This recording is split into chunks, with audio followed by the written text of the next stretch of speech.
منظور پښتین یو ځل بیا میدان ته راغی، خو دا ځل منظور د پاکستان نور څه غوښتل. که چیرې دغه کار وشي، پښتون به آزاد او خودخوا شي او په خپل ژوند به بیرته پوه شي. ملګرو راځئ چې د پوځ غبرګون څه د هغوی څه وایي.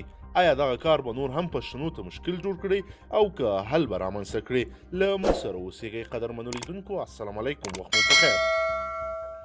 د پښتون ژغورنې غورځنګ پی ټي ایم مشر منظور پښتین وایي د پښتنو په خاوره ډېرې مسلې دي. د پاکستان حکومت ته ویل غواړم چې پښتنو ته کومې مسلې دي یا دا حل کړه یا موږ ته ازادي راکړه یا موږ ته خپلواکي راکړه.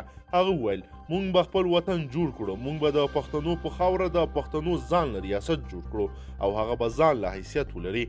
په 400 کې ولسي غونډې ته په وینا کې پښتین ویل پښتنو ته په خپلو سیمو کې په خپلو وسایلو حق نه ورکول کیږي. هغه ویل په پنجاب کې خلکو ته حق ورکول کیږي، خو د پښتنو د وسایلو ډکو غرونو په اړه ویل کیږي چې دا د ریاست دی.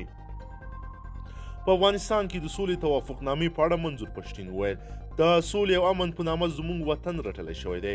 په افغان وطن کې د داسې سوله وي چې د ټولو دپاره یو شان وي، نه چې د یوې خاصې ډلې دپاره دې وي. هغه وویل سولې ته پی ټي ایم هرکلی وایي، د افغانستان سوله د پښتنو په ګټه تمامیږي. هغه وویل د پښتنو قاتلان ساتل کیږي او د طالبانو پخواني ویاند احسان الله احسان په اړه ویل چې پی ټي ایم به کله هم د قام قاتلان معاف نه کړي. پښتین پوښتنه وکړه احسان الله احسان څوک و او د هغه پالونکی څوک و؟ د پېښور په سکول کې د وژل شویو بچو میندو پلارانو ته په ځواب څوک ورکوي؟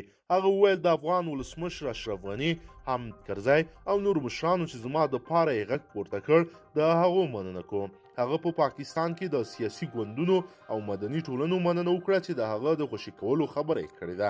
نوموړي په 29 مارچ باندې په کوټه کې د جلسې اعلان وکړ. قدرمنو لیدونکو، که چیرې غواړئ چې له ورته تازه او مهمو پیښو څخه ځان ډېر ژر او په لنډو کې خبر کړئ، زموږ چینل سره سبسکرایب کړئ او ویډیو سره حتما لایک کړئ. تر بلې ویډیو مو په لوی رب سپارم او ملګرو نظرونه مو راسره حتما شریک کړئ چې آیا منظور پښتون خبر ده به څومره ګټه وکړي پښتنو ته.